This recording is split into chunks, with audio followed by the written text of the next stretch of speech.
Morning to all, and welcome back to today's daily dose of market insights. Very good morning. Today will be Thursday, the 4th of September 2025. So before we kickstart our daily dose for today, let's have a quick look at the disclaimer first. All right, leverage trading carries a high degree of risk and may not be suitable for everyone. Losses can exceed deposits. This presentation is not an offer or solicitation to buy or sell, nor financial advice or recommendation for any investment product, as well as any forecast, prediction, or projection in this presentation is not necessarily indicative of the future or likely performance of the product. This advertisement has not been reviewed by the Monetary Authority of Singapore. All right. So as usual, before we jump straight into today's chart of the day from a intraday technical analysis perspective, let's have a quick recap what has taken shape yesterday and as well as in early today's Asia session before the start of our daily dose today, which is at 11 a.m. Singapore time, in terms of economic data, relevant news flow, and their impact on the various intraday movement on those broad-based cross asset classes ranging from the FX market, the broad-based major stock indices, and as well as the commodities market, which is gold XAU/USD, and as well as oil, which is West Texas crude oil over here. So let's start with the yesterday's news flow first, and in terms of economic data release. So yesterday we have a couple of news flow that is more pertaining to the FX market and the major US stock indices. So one of the news flow I want to highlight, one of the news flow that I would like to highlight yesterday is more centered in on the mega cap US technology stocks that has significant weightage in the S&P 500 and the Nasdaq 100 over here. So Apple, we know that they have been Apple itself has been lagging behind this AI team play or AI business model play against its peers like Amazon and Meta. And yesterday there's this news flow stating that Apple plans this AI powered web search tool for Siri, which is its Siri is the voice initially was being used as an automated voice over a tool in Apple phones, but right now Siri will be being what I call embedded in this kind of AI overhaul to actually compete with rival OpenAI and Perplexity. So this is to actually potentially increase the demand for future iPhone model, particularly iPhone 17, which is likely to be released later this year. So that is a positive feedback loop to the US stock market. Later I'll share with you all why. And also another news flow that is centered on Alphabet, which is the parent company of Google. So Alphabet managed to actually dodge a Chrome sale in antitrust case. So for now, the US laws over here, a US judge, okay, a US judge ruled against government proposals to break up Google, including a forced sale of its Chrome browser. So that actually allow Google search engine, which is also a crown revenue generator of Alphabet, to remain within its folds. So far, the US law hasn't we call it come to this conclusion to break up Alphabet. All right, so that also causes the share price of Alphabet to soar yesterday. So what I could see is that if you look at the heat map of the S&P 500 yesterday, very clearly because of these two positive news flow out from Apple, and as well as that Google, we call it lawsuit being brushed aside by the US courts, that allow Apple to be and Alphabet to be the top performer within the mega cap stocks inside the S&P 500 and also inside the Nasdaq 100 as well. So Apple up by 3.81% yesterday. Alphabet, which is the parent company of Google, up by positive 9% yesterday. Nvidia unchanged. All right, so yesterday I do share with you that Nvidia, the technical chart still remains positive. I'll not go back about that. Those who wants to have a recap on the technical analysis of Nvidia and the key levels to watch that could influence the future movement of the S&P 500 and the Nasdaq 100, do take a look at the recap of yesterday's daily dose, which is on the 3rd of September, uploaded into OANDA Asia Pacific YouTube channel. All right, so that causes the S&P 500 and the Nasdaq 100 to rally yesterday and close in the green, positive 0.5% on the S&P 500. The Nasdaq 100 is up by 0.8%, whilst the Dow Jones and the Russell 2000 lag behind, but not a massive loss, only marginal loss. The Dow Jones Industrial Average is down by negative 0.05%, almost unchanged. The Russell 2000 also almost unchanged, down by negative 0.1%. So overall, what we could see is that yesterday price performance has kind of reversed that earlier scare on the sell-off on Tuesday, which I highlighted that that could be only a minor corrective drop. We in a medium-term uptrend phase for the major US stock indices in my yesterday's daily dose. So now another news flow to actually support this ongoing bullish trend in the US stock indices is the potential Fed dovish pivot that will likely come in a few weeks' time. Okay, why do I say that? Because yesterday we do have a tier 2 job data that is out that came in way below expectation, which is the JOLTS job opening. So this is a kind of a data where actually they actually look at the various US industry, how many job openings are there in this set of industry. All right, and yesterday's total job openings dropped to a level not seen 10 years ago. So that's close to a decade lower. So job openings, total job openings, you only reported 7.18 million, 7.181 million. That was way below market expectation of 7.4 million. And also the previous month print, which is in the month of June. So yesterday was July. The previous month print of June also was revised downward. So previously it was actually at 7.437 million, revised downward to 7.357 million. So if you look at the trend of these jobs, JOLTS openings, it actually continues to decline since November 2024 last year and hit a almost a decade lower. Yesterday's print for the month of July at 7.18, 7.18 over here. All right. So very clearly, it's in a broad-based downtrend. And yesterday, what this Bloomberg media report, they actually dive deeper into that jobs opening print, stating that the job opening in July fell to a lowest in 10, okay, in 10 months, not 10 decades, pardon me, it's in 10 months. So just now, there's a bit of tongue twisting. My apologies. It's the lowest level in 10 months. All right. And the pullback in this US job openings figure was driven by healthcare, retail trade, and leisure, and as well as hospitality.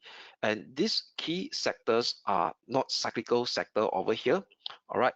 So the fall in job openings appears to be centered around two areas, which is healthcare and social assistance, state and local government. This is notable because this is a cyclical parts of the job market that has been areas lifting employment growth the most. All right.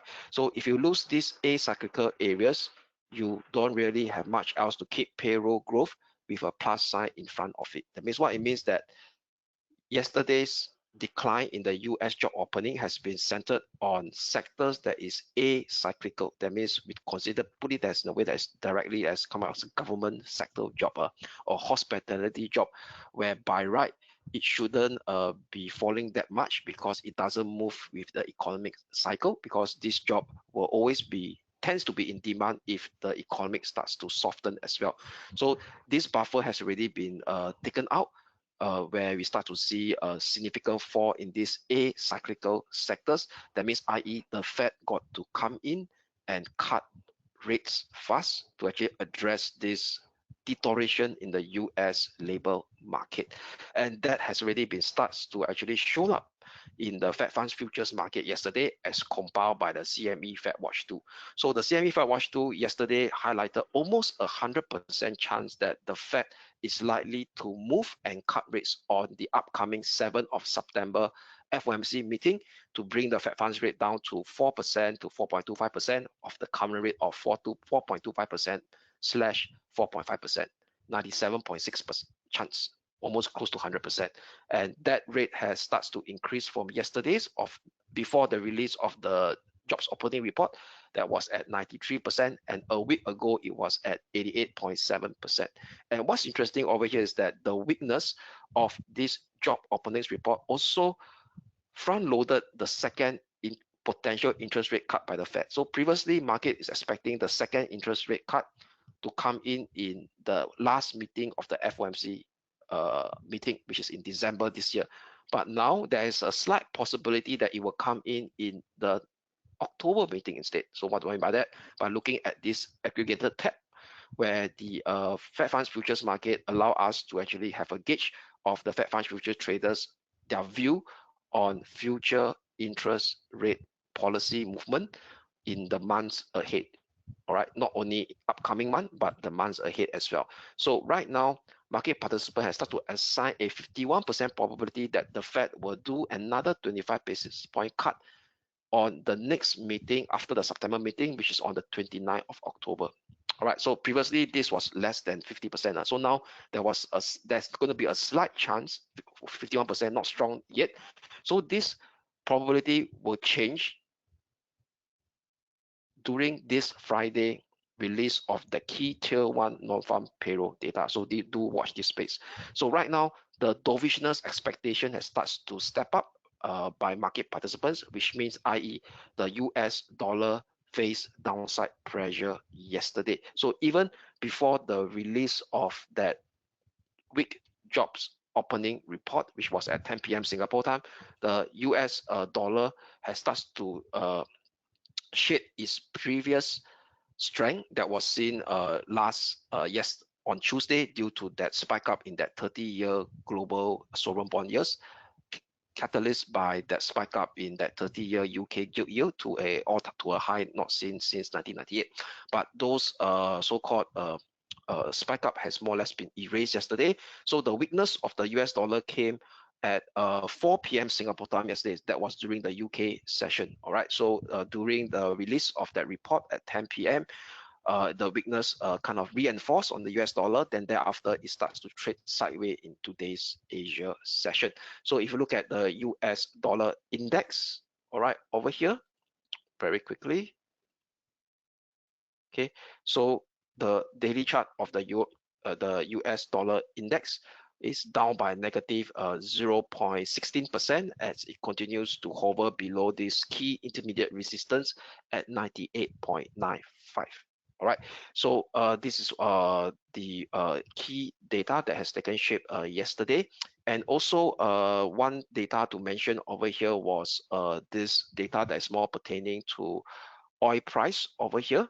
So oil price yesterday fall by a significant, a fair bit, by more than a percentage point, more than 1%, because there's this media report out from Reuters stating that OPEC Plus may consider fresh production boost this coming weekend when they meet over the weekend over here on Sunday over here.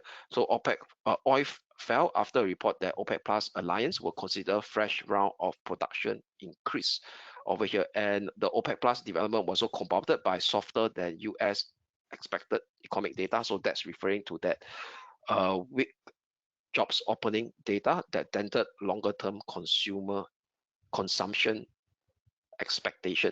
So if you look at the oil price over here, so yesterday it actually fell by negative 2.87% based on our West Texas oil CFD. All right, so interestingly, that rejection was rejected off exactly at the 50-day moving average, acting as a resistance. All right, so what we could mean over is that yesterday's price action could potentially end the movement of this minor corrective rebound that has taken shape from the low of 18th of August. All right, so this 18th of August low all the way up to the high printed on Tuesday is considered as a minor corrective rebound scenario.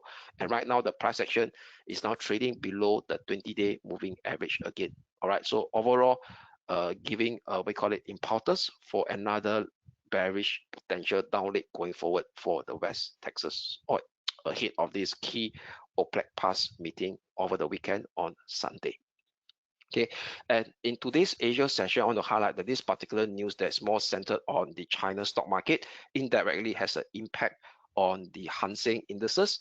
Is that there's this news flow from Bloomberg stating that China financial regulators are now considering a number of cooling measures to cool the red hot China A shares market, as they as they grow concerned about the speed of that 1.2 trillion US dollar worth of rally since the start of August. So we know that for the month of August, the China A-shares market has been pretty much red hot on the bullish side, where we have the Shanghai Composite Stock Exchange rallying to a decade high. So because of these so-called measures over here, cooling measures. So one of the cooling measure is to have the removal of short selling curbs. So by removal of these short selling curbs, it could attract those very short-term oriented quantitative hedge funds to actually place this kind of mean reversion decline bearish bets on the China A shares. So because of this report of this potential cooling measures that could be imposed on by China regulators on the China A shares market, it created a negative feedback loop into the Hang Seng index. So the Hang Seng index is down by negative 1% today, as we are speaking right now, right? It's down. And also the CSI 300, which comprises of the key stocks listed on the big cap stocks, I would say, listed on the Shanghai Exchange and the Shenzhen Exchange, down by a more by a fair bit, almost 2%, down by negative 1.9%. And this seems to be more centered on this localized issue, which is centered on the Hong Kong Stock Exchange and as well as the China whereas other Asia Pacific indices continue to bask in the bullish limelight today. The Nikkei 225 is up by 1.2%. All right, over here. And if you go down further towards the region, our STI is up by 0.2%. And we have the AXX 200, which is up by 0.8%. So not really a total risk off that's being seen on the Asia Pacific in the stock indices. So in fact, the Asia Pacific stock indices, excluding China and Hong Kong, is now having a positive follow through after that US jobs opening data that increase the Fed dovish pivot that is potentially incoming in a couple of weeks time. All right, so that covers the first segment of the daily dose. So now let me now expand my screen very quickly so that I will share with you a chart of the day to look out for today. All right, so today's chart of the day, I will focus on the S&P 500 over here. So very interestingly, the S&P 500 managed to stage a rebound, a V-shaped recovery on the medium-term ascending channel support that is still in place since 23rd of May 2025 low. Momentum indicators remains positive. What we could see is that it shaped a bullish divergence before a bullish breakout that has taken shape on Tuesday and continues to hover above the 50 level mark, hasn't hit the overbought region yet so far as we are speaking, indicating that the short-term bullish momentum that has revived since when the Tuesday low of 6,361 level remains intact over here. And yesterday it managed to clear above a first intermediate resistance at 6,450 over here. All right, so today's key support level to watch to maintain this ongoing short-term bullish bias on the S&P 500 as it continues to stage a recovery since this Tuesday sell-off. Pardon me. The first support level to watch will be at this level over here, which is 6,430, very close to the 20-day moving average. And we will have a tighten short-term pivotal support level for today, which is at 6,410 level. So this 6,410 level also confluence very closely to the now towards the lower limit of this medium-term ascending channel. So next resistance level to watch will be at 6,490, followed by 6,517, which is a Fibo extension cluster level on the S&P 500, which is very close to the current all-time high of 6,513 printed on the on Thursday, I would say Thursday, 28th of August previously. Only a bearish breakdown with an hourly close below 6,410 will negate today's bullish bias to see a retest on the medium-term pivotal support zone of 6,370/6,350, which also confluence with the rising 50-day moving average. So that's our chart of the day for today, which is the US S&P 500. So now let us move on to the last segment, which is the key economic data to look out for today. So today there are a couple of key economic data to look out for. during the start of the so-called European session. Slightly after that will be at 5 p.m. Singapore time, will be Eurozone retail sales figure for the month of July. So market expecting a rather weak retail sales figure at 2.4% year on year for the month of July, down from 3.1% year on year previously in June. So that could potentially influence the euro dollar, the euro crosses, and as well as the Germany 30 CFD index. Then at 5:30 p.m. we have an ECB official speaking, prolonged speech.